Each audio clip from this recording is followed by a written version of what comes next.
इधर 2023 को लेकर कांग्रेस ने क्या तैयारियां की हैं, कमलनाथ की क्या सोच है, क्या स्ट्रेटेजी है, जरा उस पर भी बात करेंगे। क्योंकि कमलनाथ की जिला प्रभारियों को सीधे तौर पर चेतावनी है, जिसको प्रभारी नहीं रहना है वो बता दे, लेकिन बाद में धोखा देकर मत जाना। साफ तौर पर कमलनाथ ने यह स्पष्ट कर दिया है। तो कमलनाथ ने प्रभारियों को भरोसा दिलाया है कि उनकी रिपोर्ट गुप्त रखी जाएगी। अगर आपको जिस जिले का प्रभार दिया है आप वहां रहिए, वहां काम करिए और आपको खुली छूट है। साथ ही कांग्रेस के ब्लॉक अध्यक्षों से भी बातचीत होगी, वहां भी सर्जरी होगी। जल्दी ब्लॉक अध्यक्षों को बदला जाएगा। संगठन में जिला स्तर पर बदलाव किया जाएगा। हर जिले में संगठन मंत्री तैनात किया जाएगा। तो कमलनाथ ने अपने विधायकों को सलाह दी है कि 2023 का चुनाव हल्के में नहीं लेना है। 23 के चुनाव से पहले पीसीसी चीफ कमलनाथ ने जमीनी स्तर पर कांग्रेस के संगठन को खड़ा करने की कमान अब साफ तौर पर अपने हाथों में उन्होंने ले रखी है। एक तरफ इस बयान को समझिए कि मैं मध्य प्रदेश छोड़कर नहीं जा रहा हूं, और दूसरी तरफ बैठकों में, मीटिंगों में सीधे तौर पर चेतावनी देना। अभी तो शुरुआत है। ये नगर निकाय पंचायत चुनाव में हम कहां थे और कहां पहुंचे और आगे कहां पहुंचना है, ये इस पर बिल्कुल मैंने कहा कि किसी का हित मत सोचिए, हाँ, केवल कांग्रेस का हितों के लिए काम करिए। तो चलिए, साफ तौर पर एक स्पष्ट निर्देश यहां दे दिए कि केवल कांग्रेस के हितों के लिए काम करिए। 2023 के चुनाव से पहले पीसीसी चीफ कमलनाथ ने जमीनी स्तर पर कांग्रेस के संगठन को खड़ा करने की कमान अपने हाथ में ले रखी है। जिला अध्यक्ष और प्रभारी की बैठकों में कमलनाथ ने साफ कहा है कि काम करना है, जिलों के प्रभार में जाइए, वहां संगठन मंत्री भी बनाया जाएगा। आप बूथ स्तर तक, पन्ना स्तर तक वहां जाकर संगठन को मजबूत करिए, और जिसे नहीं रहना है पद पर, जिसे काम नहीं करना है, वो पहले ही बता दीजिए, बाद में धोखा मत दीजिएगा।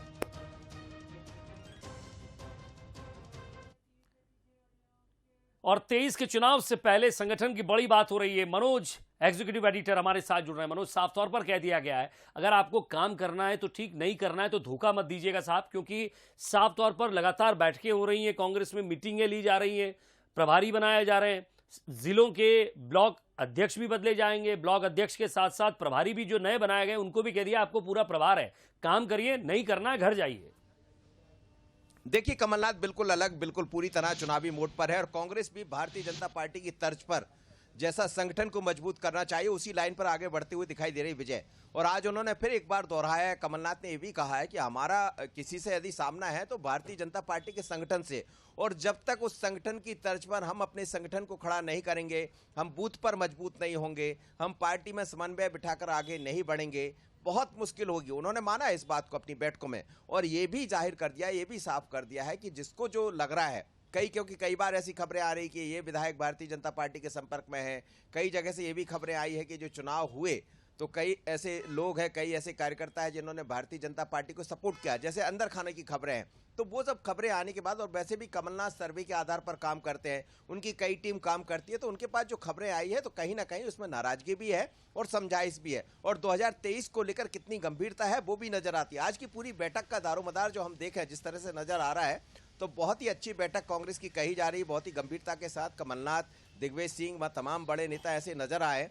पर ये ऐसा कह देना कि जो ठीक से काम नहीं कर सकता, जिसको जाना है, तो इस चेतावनी से भी समझा जा सकता है कि अब कांग्रेस कोई ऐसी रिस्क नहीं लेना चाहती है कि जिस पर आप दाव लगाए वही कहीं एट ए टाइम दूर चले जाए। तो पहले से समझाकर, जिस तरह से प्रभारियों को नियुक्त किया गया है जिलाध्यक्ष की जगह, तो जिलाध्यक्ष अपना काम करेंगे, लेकिन कई बार जो जिलाध्यक्ष बैठे हो उनके बीच में समन्वय नहीं है, तो प्रभारी जाकर समन्वय बिठा लेंगे। तो समन्वय के साथ आगे बढ़कर ऐसा लगता है कांग्रेस को कि बूथ भी मजबूत हो जाएगा, और जहां जो गड़बड़ी है उसका रिजल्ट भी सामने आ जाएगा 2023 से 6 महीने पहले, ताकि साफ सुथरे ढंग से एक अच्छी फाइट। एक सवाल और आपसे यहां मैं करना चाहूंगा मनोज, क्योंकि साफ तौर पर इसमें बीजेपी ने भी यहां पलटवार करने में देर नहीं की। नरोत्तम मिश्रा साफ तौर पर कह रहे हैं कि जाइए, अब उनको तो आशीर्वाद की भूमिका में चले जाना चाहिए। बिल्कुल विजय, आप ठीक कह रहे हैं, और वो दिखाई भी दिया है। लेकिन सवाल यही है कि यदि जाने का आप कहते हो तो ऐसे कितने लोग चले जाएंगे। ऑलरेडी पहले से बहुत सारे लोग जा चुके हैं, और भारतीय जनता पार्टी तो कह ही रही है 19 ऐसे विधायक है जिन्होंने भारतीय जनता पार्टी को एक तरह से कहा जाए, जब राष्ट्रपति का चुनाव हुआ तो सपोर्ट कर दिया। तो ये ऐसी चीजें हैं जो कहीं ना कहीं पार्टी की चिंता कांग्रेस की भी बढ़ाती है, और इसीलिए शायद कमलनाथ को ये कहना पड़ा क्योंकि बीजेपी उसी लाइन पर आगे बढ़ रही कि जिसको आना है आ जाए, और सब आते रहे तो फिर कांग्रेस का क्या होगा, ये शायद कमलनाथ को समझ भी आ रहा है।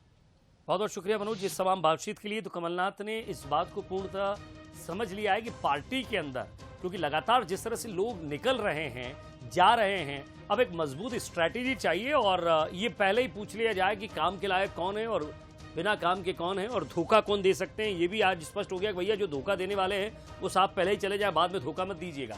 लेकिन क्या 2023 के चुनाव में यहां से ये एक मजबूत स्ट्रैटेजी मान के चला जाए कि कमलनाथ पार्टी को फिर से मजबूत करने के उस पथ पर आगे बढ़ चुके हैं, या ये केवल शुरुआत है? 2023 में फिलहाल अभी समय है और कौन कौन से निर्णय होंगे, क्या बदलाव होगा, लगातार अपडेट आप तक पहुंचता जाएगा।